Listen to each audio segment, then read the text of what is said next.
Hello everyone, how are you? Here you be the Master Sauce for Friday Night SmackDown main event this week for May the 14th, 2021. The last SmackDown main event before WrestleMania Backlash that happens this Sunday.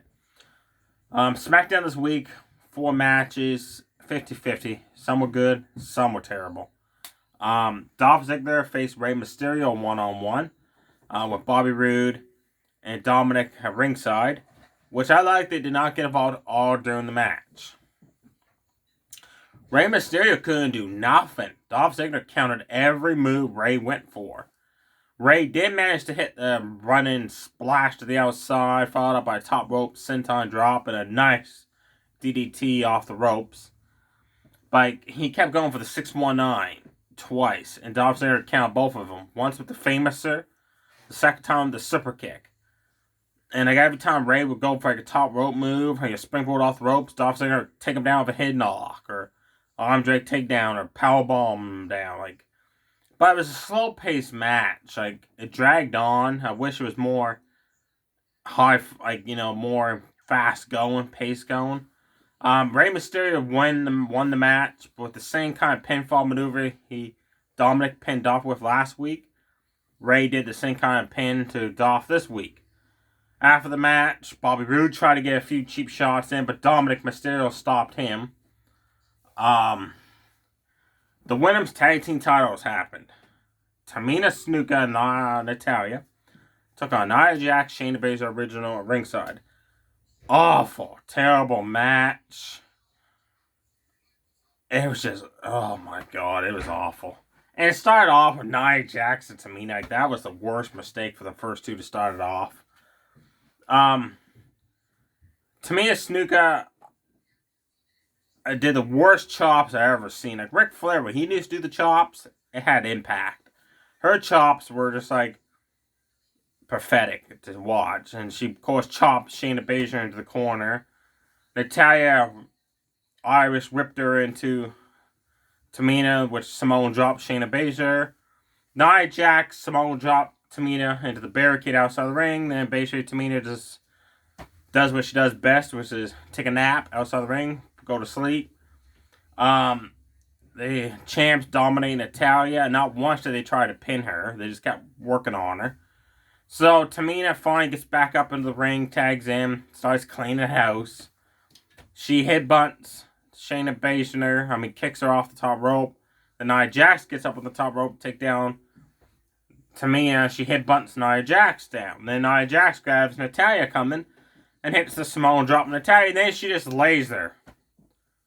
And that's Tamina hit the splash for the 1-2-3. Pathetic. Come on. She easily hit a Samoan drop Natalya, and then she just lays her. It was so hard to watch that match. Oh, if you've seen this match, you know what I mean. It was terrible. And now, finally, after 15 plus years, Tamina finally holds the title. And she thinks this is a huge moment for her. It's not. She sucks to begin with. There's a reason why she hasn't held that title in 15 years. Baron Corbin took on Shinsuke Nakamura one-on-one. As soon as that bell rung, Nakamura roundhouse kicked Corbin. Corbin responded by choking Nakamura on the bottom rope, then put his foot down across his throat area. He choked him on that. The referee almost disqualified him. Nakamura, I lost count how many kicks Nakamura gave Corbin. And that kick combo was nice to see. He applied an armbar takedown onto Corbin. Corbin tried to power out of it to go for a powerbomb, but Nakamura applied more pressure. So Corbin dropped all his weight down onto Nakamura and got the 1-2-3. After the match, Nakamura, upset that he lost, delivered the King Sasuke to Corbin. Then took his crown. Your main event on SmackDown, Sasuke, came about when Roman Reigns basically backed Jimmy Uso into her corner. And Jimmy Uso had to face Cesaro one-on-one to prove to Roman that, hey, I can do something you won't be able to do at Backlash, which is beat Cesaro. It was an okay match, back and forth action. Jay and Roman were at ringside, and Paul Heyman. Jimmy suckered Cesaro into a Samoan drop. He had a nice suicide dive through the middle ropes to Cesaro to the outside. He hit the super kick. Cesaro blocked one of the other super kicks and just uppercut Jimmy, and Jimmy went down. Cesaro hit a top rope superplex, and we were fighting outside the ring. He did the cannonball. Then all of a sudden, Roman Reigns attacks Cesaro. Beats the crap out of Cesaro. Jey Uso beats the crap out of him. And then Jimmy hesitated again not to help Roman Reigns.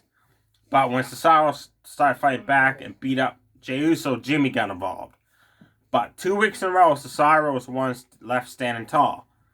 Now on to main event. Naomi from Raw with Lana at ringside faced a woman that has not been seen since February the 1st. They announced this, which is Nikki Cross. Happy to see her back. She had brand new theme music. She took on Naomi. It was a good match. I'm surprised because Naomi usually doesn't put on good matches, but this one was good, folks. You should watch this match. She hit that split leg drop she does. She did a body scissors to Nikki Cross. Nikki Cross got out of those with some forearms and elbow shots. She went for a top rope move, and Naomi drop kicked her off the ropes to the outside. Both women started fighting, going back and forth, and then Nikki Cross went for a running bulldog out of the corner, and Naomi countered it. So then Naomi went for the running bulldog out of the corner, and Nikki Cross countered that and sent her face first into the turnbuckle, And then she hit that middle rope swinging neck breaker Nikki does for the 1-2-3. So I'm happy to see Nikki won the match. Your second match, the main event, for 3 weeks in a row, I knew this was going to happen. The tiebreaker. Ricochet versus Mustafa Ali. Great match. You guys got to watch these 3 matches you guys have put on this month. But I'm just getting sick and tired of seeing them every week already. Like, they could have not had him wrestle this week, then have him wrestle next week. You know what I mean? Like, put a week or 2 in between them. As soon as that bell rung, they started fighting each other.